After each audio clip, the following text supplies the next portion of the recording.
and handed them over, eyes going wide as Krista cut one of them in two, braided half into the lower section, and used the other half to tie off the top. "Is that for me?" she whispered. Freeing the plait with a quick snip that gave the pony a mini mohawk, Krista said, "It sure is, kiddo. Hold out your wrist." The horsehair bracelet was a perfect fit, and she fastened it in place by tying the ribbon ends into a fat bow. "You can have your mom take it off for showers and such, or even for you to tuck away back home. You don't have to wear it all the time, but this way you'll still have a part of him with you." Claire touched the bracelet, tracing her fingers over the wiry gray braid. Then she smiled, making rare eye contact. "Thank you." How could the words sound so small, yet make Krista feel so big? Grinning, she said, "That's not all. Watch this."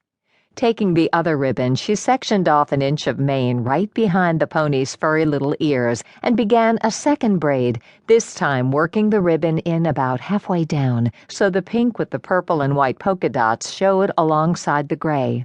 When she reached the bottom, she tied off the braid with a bow that matched the one on the bracelet. "See? Now he won't forget you either." Eyes wide and round, Claire touched the braid, then leaned in to wrap her arms around Marshmallow's neck. Pressing her face into his mane, she whispered, "I'll be back, I promise." As the little girl reluctantly pulled away, the barn doors rolled open wider, and Claire's mom, Vicky, stepped through, blinking as her eyes tried to adjust to the shadows. "Krista, are you in there? Did you find—" "Aha!" Her features relaxed as she zeroed in on her daughter. "We figured you might have snuck back out here, Missy Claire. What were you doing, trying to see if you could smuggle a pony home in your suitcase?" Krista chuckled. "I think the TSA might have noticed." "I would have paid the overweight charge," Vicky said piously. "What have you got there?" she asked her daughter, noticing the bracelet. As Claire crossed to her mother and held up her wrist, measured bootfalls rang from the other end of the barn, where a covered walkway connected the newer, guest-friendly structure to the older barn. Krista turned, expecting to see her head wrangler, Foster, even though he was supposed to have left half an hour ago. "Running late?" she called. "I thought—" "Oh." She stalled when a stocky form stumped through the doorway. As eyes the same blue as her own landed on her and narrowed, she reoriented.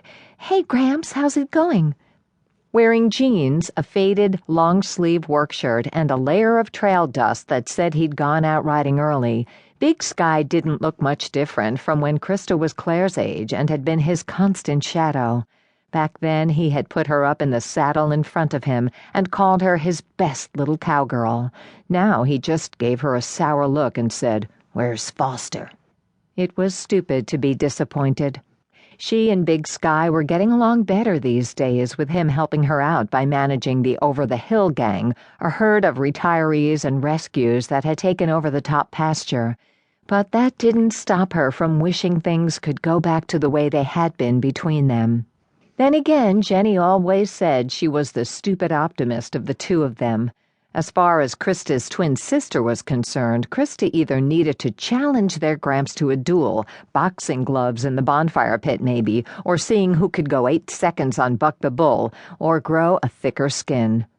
Doing her best to channel a tough-skinned armadillo, Krista said, "Foster is probably halfway to the water park by now. He and Shelby are chaperoning Lizzie's class trip." A few years ago, that would have sounded like the biggest whopper ever told at Mustang Ridge, but these days her alpha male head wrangler was married and fully domesticated.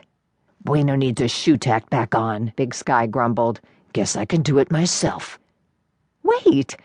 Stifling visions of herniated discs and her Gramps in traction, he was not a good patient. She thought fast. "Nick should be dropping Jenny off any minute. He can do it."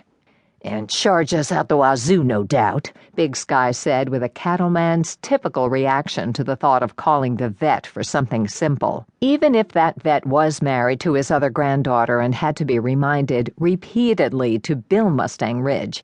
But he tacked on, "Any minute, you said?" "They're on their way." "Fine. Tell him to meet me by Bueno's stall." He nodded to Vicky and Claire. "Ladies?" Then he thumped back the way he had come, muttering about vets thinking they knew how to shoe horses, and how when he'd run the place he'd had a dozen cowboys working for